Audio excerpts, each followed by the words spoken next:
It's banjo time!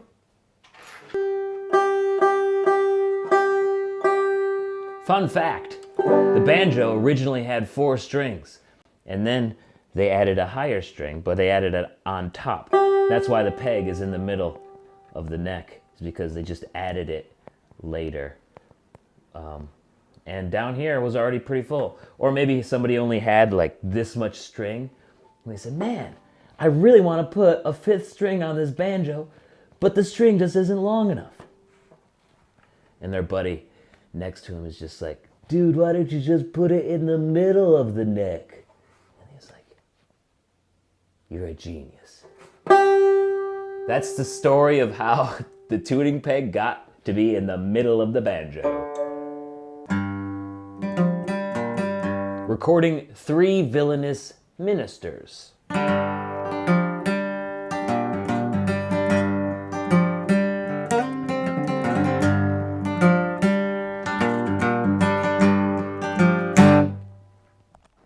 Sometimes, when the song calls for it, I like to use a fiddle bow on a banjo. I promise it'll sound better than that when I record it. Rising up the bow, rising up the bow, rising up the bow, I'm gonna play the banjo. Boom.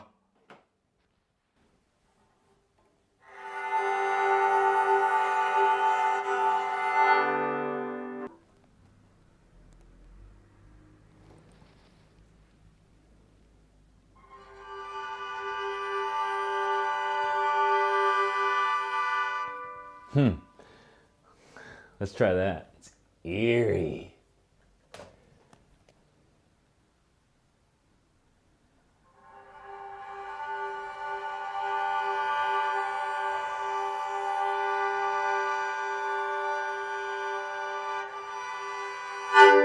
Oh. So check this out. 3 Villainous Ministers is taking a lot longer than I had planned to record, but it's because I'm starting to mess around with different harmonica techniques that I'd never really recorded before. One of them that I'm playing around with on this song quite a bit is humming while also playing the harmonica on the low end. So I get this weird sort of overtone. It's sort of cool. It's like this. To get a comparison of what it's like without the hum, it just sounds like this.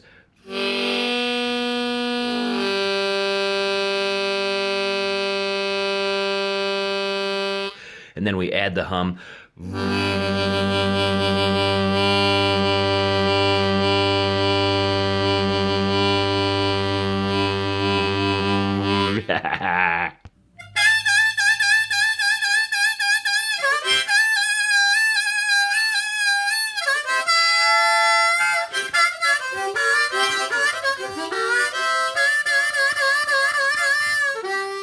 So I finished up recording 3 Villainous Ministers last night, and I was thinking about something while I was recording it.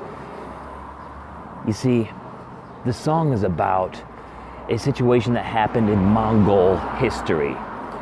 When Kublai Khan conquered China, the Chinese really didn't like it, but they couldn't revolt because the Mongols were way too strong. Just ridiculously strong. They would slaughter everybody. So what the Chinese would do is they would keep tally of everything that the tax ministers would do wrong or corrupt. They'd keep track of it all, and eventually they would catch them red-handed. Or set up some tax ministers who may not have been completely guilty. They would still set them up and frame them to look like they were corrupt and get them fired. And they did this 3 times, which is what gave me the title for 3 Villainous Ministers, right?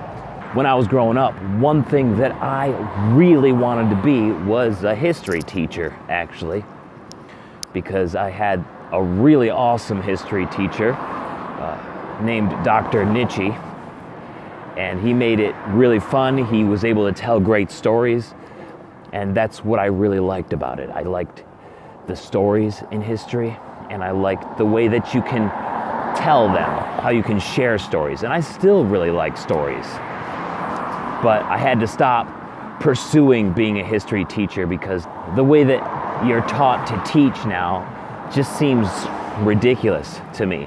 I think we have a really big problem in this country with standardization. I think everybody is different. I think everybody learns different, and that should be celebrated and focused on rather than making a set number and forcing schools to meet those numbers.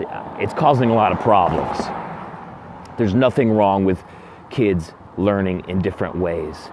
And when I brought it up in my class, I was shut down immediately, and I realized that a teaching career wasn't going to work for me because I just don't dig all of the standardization. So I had to stop, and instead I pursued music. In the music, obviously, I still storytell. So I still have that aspect, and I think that runs deep in my blood, is the love of stories and telling true stories, right? But I have a question for everybody here watching this video.